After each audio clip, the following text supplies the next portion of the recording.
Right news details. Rangareddy జిల్లా శంకర్పల్లి మండలం గోపులారంలో విషాదం చోటు చేసుకుంది. ఓటు వేయలేదని మందలించడంతో యువకుడు ఆత్మహత్య చేసుకున్నాడు.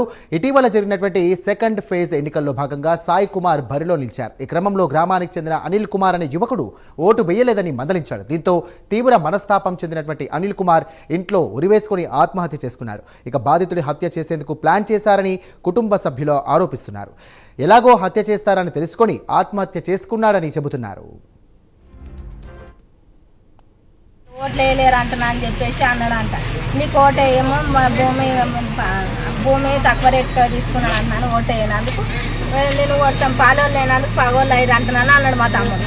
ఈ మాట అయితే చెప్పినాక ఏం చేసిర్రు, పగబట్టిండ్రు అక్క నా మీద అన్నంటే నీకు మీద ఎందుకు పగబట్టిర్రా అని ఆస్తి తీసుకున్నామా అని ఏం తీసుకున్నామా ఉన్న మాట అన్నావు కదా అంటున్నాను అన్నారు అంతే.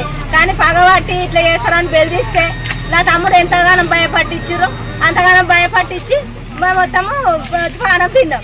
అందరు సాయి కుమార్కి సాయికి అయితే ఓటు వేయనంటున్నాను అన్నాడంట. వేయనని ముఖానికి అయితే అన్నాడంట. ముఖానికి అంటున్నాను అంటే ముఖానికి అన్నప్పుడు ఓటు అయినందుకు వీళ్ళందరికి ఇట్లా అందరు రవి వాళ్ళందరూ వచ్చంట మళ్ళీ చెప్పిరట. నిన్న నైట్ ఫోన్ మాట్లాడుకుంటా అటు ఇటు తిరుగుతున్నాడు. నేను సౌండ్ వస్తే లేచి చూసేసరికి ఏమైంది అట్లా తిరుగుతున్నావు అంటే ఏమైందమ్మా అంటే మా అమ్మ వాడేమో అన్నారంట వాడు అక్కడిక్కడ తిరుగుతుండే ఎంతైపు నింటలేడు అని చెప్పి అన్నాడు. అంటే నేను చెప్పినా మళ్ళీ నిన్ను ఎవరైతే భయపెడతారో నా ముందుకు వచ్చి మాట్లాడమను నేను చెప్తా అని చెప్పిన. ఊరలు ఉన్నారు ఊరలు అందరితో మాట్లాడిపోయచ్చు, నువ్వు ఎందుకు పనుకపో అని చెప్పిన.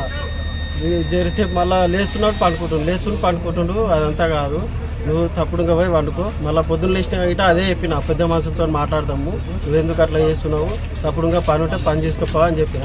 వాళ్ళు భయపెట్టించిన వాళ్ళు ఇట జీరా సాయి అంట, మళ్ళీ తొండరవి.